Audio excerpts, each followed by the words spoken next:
Jadi tidak heran ya kalau di dunia persepakbolaan sekarang pemain-pemain yang begitu hebat di tim, katakan di klub ya, tapi tidak dipanggil di tim nasional. Karena apa? Karena sebetulnya problem Indonesia dulu ya, sebelum era Sintayong, kalau udah satu lawan satu lewat mulu.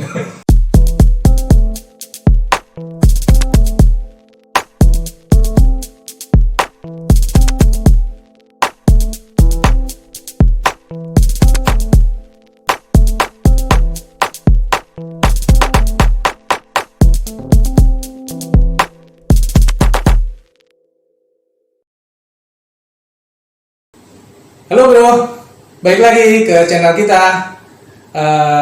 Kali ini kita akan ngomongin masalah peran pelatih, oke? Oke bro, Gimana? mengenai peran pelatih gimana nih bro? Waduh, kalau kita ngomong pelatih, ini mastermind ya. Jadi mulai dari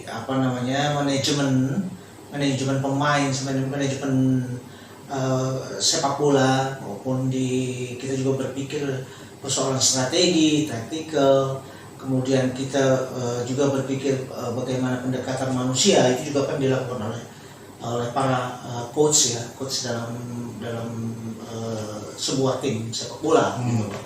Jadi gini, mungkin orang berpikiran bahwa kalau kita bicara mengenai pelatih sepak bola, mungkin mereka hanya berpikir mengenai strategi permainan, game plan gitu loh. Tapi mungkin juga banyak yang belum tahu bahwa apa saja sih yang dilakukan oleh pelatih gitu. Tentu gini, sebelum pelatih katakanlah memulai melatih sebuah tim, artinya dia harus punya game plan dulu, punya perencanaan gitu loh. Karena dari game plan yang akan dia lakukan, dia bisa tahu apa yang dia butuhkan.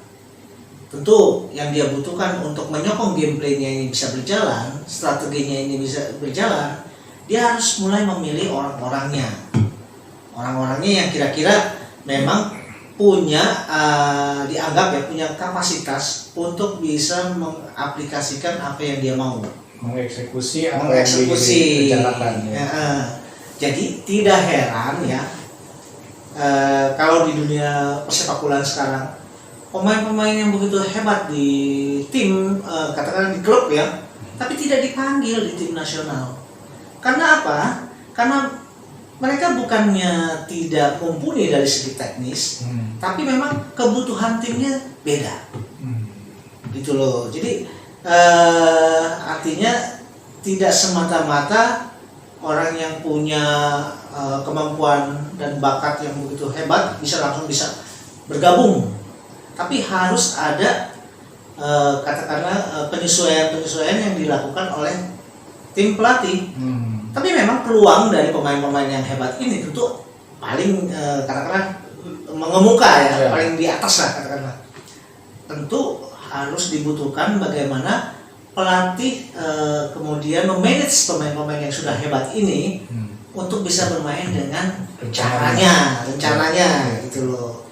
Dan kemudian dari segi katakanlah psikologis ya, pelatih juga sangat punya peranan penting, karena tentu dalam permainan sepak bola yang dibutuhkan bukan cuma kesiapan secara fisik, tapi juga kesiapan secara mental dan psikologis.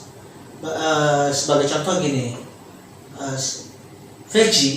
Ferguson, bagaimana dia mulai dari angkatan yang tahun-tahun awal 90-an, David Beckham, Phil Neville dan segala macamnya, itu dia mulai mendoktrin gitu. Dia doktrin pemain-pemain muda itu bagaimana punya mentalitas yang bagus. Itu dulu. Tentu dalam kepelatihan juga kan mengandalkan bukan cuma pelatihan fisik, tapi bagaimana mereka didoktrin oleh Fergie ini bagaimana menjadi punya mentalitas sebagai pemenang. Itu dulu. Dan itu dilakukan oleh Sintayong. Saya pikir ya seperti itu. Karena pertama ya, kesiapan, kalau kita lihat timnas kemarin, dari segi kesiapan fisik mereka juga kuat, kuat-kuat bermain all out 2 kali 45 menit bahkan perpanjangan waktu juga oke.